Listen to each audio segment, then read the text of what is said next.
What's going on, everybody? Tyler here, and today we're going to be talking about if you should buy that expensive instrument. The reason why I'm making this video today is because I've gotten some comments on some of the videos that I've been making about bass exercises and some things about just a little bit about my process.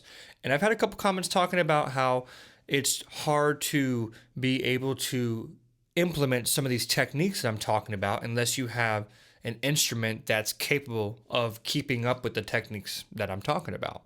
So I just wanted to kind of talk about my bass and overall the process of getting the bass, because the bass that I use in most of my videos is this FBASS right here, which is a custom build instrument. I did spec out, design how they created this bass. I picked the wood that they made the body out of. I picked that I wanted a Mac Ebony fingerboard on there, and there's a whole slew of other options that you can choose from. And if you know anything about FBASS, then you know that this is kind of close to standard. You know, I didn't do a whole lot other than add the Mac Ebony fingerboard.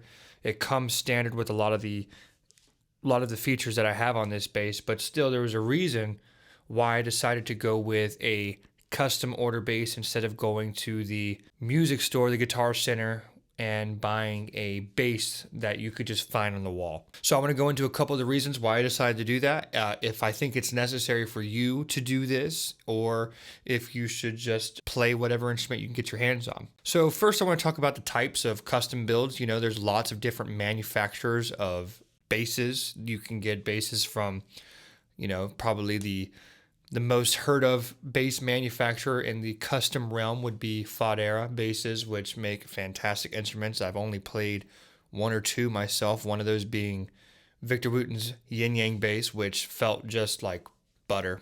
It was amazing.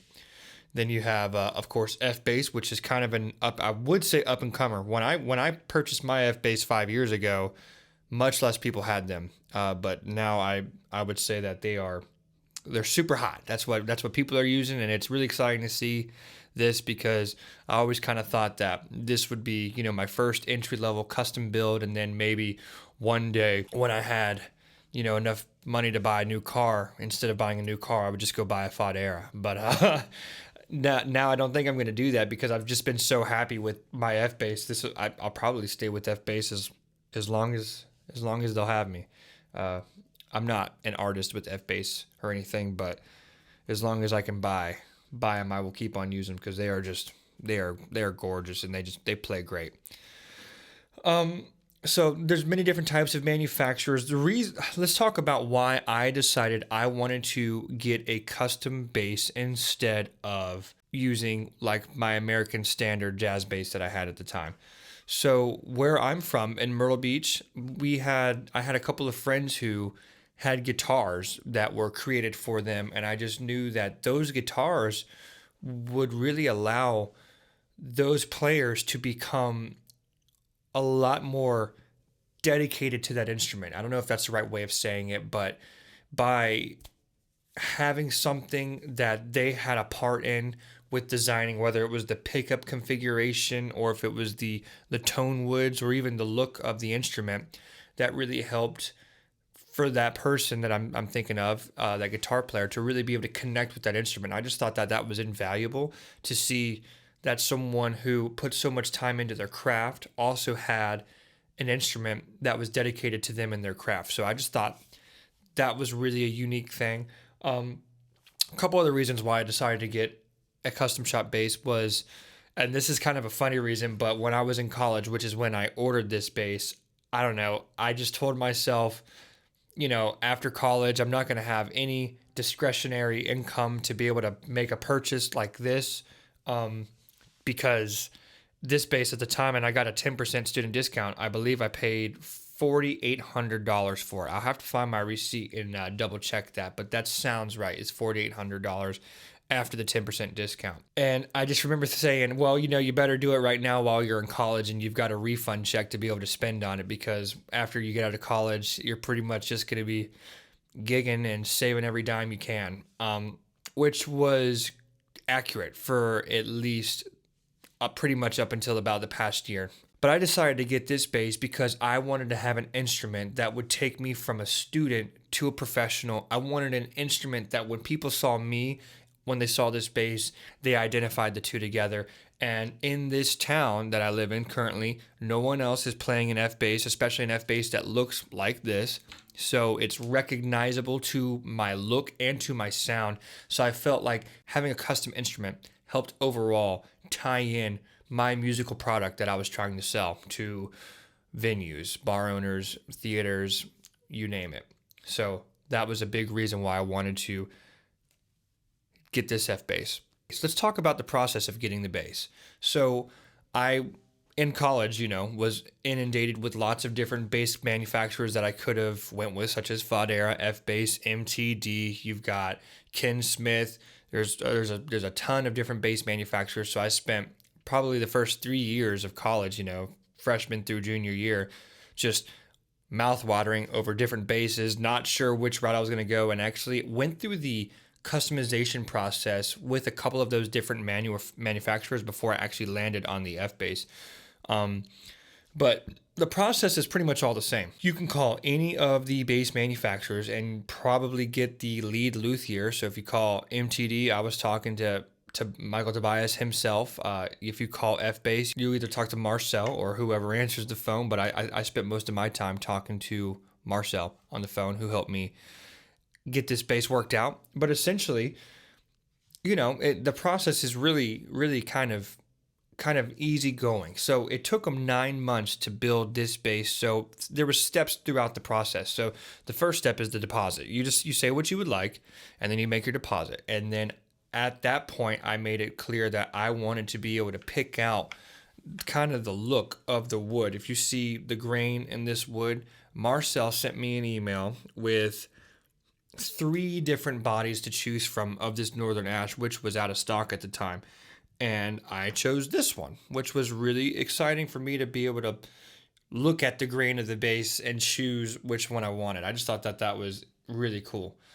And other than that, pretty much you just make your payments when you can and have it paid off by the time it's ready to ship. And then when they ship it to you.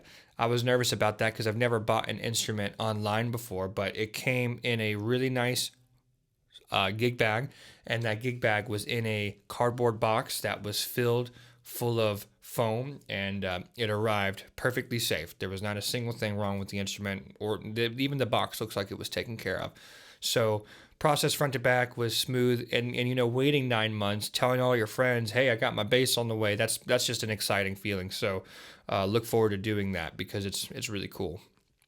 When I got the bass and I pulled it out of the mail, my first impressions were, well, it was unlike any other instrument that I had ever really seen, because I've never seen just fresh off the line instrument, especially to this degree.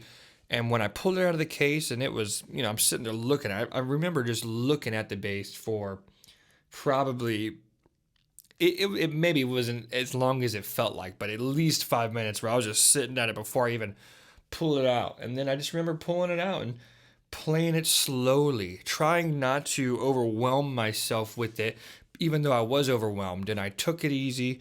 I played it. I enjoyed it. And then I remember pretty directly, I called up F-Bass and I had to tell them, it looks amazing. Thank you so much for the process of building this bass for me. I love it very much. And I just told them how thankful I was. So the process was very fun. The first impression was good. It was good. Would I do it again? That's a good question. So let me paint this picture for you. So when I'm traveling around Myrtle Beach doing my various jobs, I've got some important stuff on my person. I've got my bass, I've got my laptop, I've got my other gigging peripherals, X32, whatever I might need for that job. If someone damaged this bass, or if I got robbed and someone took this bass, I would not hesitate. I mean, I would be heartbroken. But literally the thing I would do the next day to solve that issue is I would order another bass. I would not go without having this level of a bass, just because, and it's not because it makes me a better player, it's just because I'm able to connect with this instrument on a whole different level than I thought was even possible. this is my most this is just the best part of my job is this bass. So 100% I would do it again tomorrow. I plan on doing it again.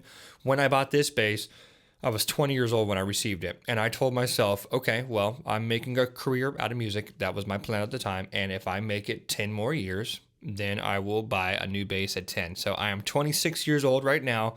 I got 4 more years to go. Getting kind of excited because it took me about 4 years to decide on the specs for this bass. So that kind of means that I need to start looking now at what I want to get. And I'm not sure if I want to get another 5-string. That's another fun thing is I played 6-string through college, and this was the first 5-string that I really started playing. I had a 5-string, but I bought this 5-string coming from a 6-string, and my plan the whole time was get this standard tuned 5-string, standard tuned 5-string B to G, and then on my next bass to get a 5-string tuned E to C. Because some of my biggest bass inspirations are people like Yannick Gwizdala, who has a bass tuned E to C. And I am just not sure if that's still the direction I want to go, because I went to Nashville last year and they had a bass there. I don't remember the manufacturer, but it was tuned E to C. And I just remember playing that bass, and it was a lot more different. It was harder for me to get used to than I first thought it would be, and I know that I could get used to it if I spent some dedicated time with that instrument. However, I want to buy things that have utility, and as much as I love Yannick's music and what it did for me in college, I'm just not sure that that's really the direction of bass player that I'm heading towards as a like a bass soloist. I'm more of a bass player, musical director, audiophile than I am a super technically proficient soloist, that clearly has spent lots of time transcribing Pat Metheny like Yannick Gwizdala has. I have not put in nearly of those man hours, so it's just kind of torn. You know what? Actually, and lately I've been thinking maybe instead of getting a 5-string tuned E to C, maybe I can just get a really nice 6-string, which is exciting because the FBASS just released an announcement that they're changing their string spacing on their 6-strings from, I believe, 19 millimeter to either 18 or 17. So it's going to be a little bit closer, but they're considering it an upgrade. And I just believe that those are probably going to be really, really sweet 6-strings. Sometimes I get on a 6-string, like my 6-string, and the neck is huge. And that's another thing with string muting and just overall comfort. I would say 5-string is the most comfortable. 4-string is a breeze to play too, but 6-string is definitely an animal. So not sure exactly which route I'm going to go with that, but excited for the process. If you guys got any recommendations on bass manufacturers, or if you like FBASS, or if you think I should go with a 5-string, 4-string, or 6-string, probably not going to go with the 4-string.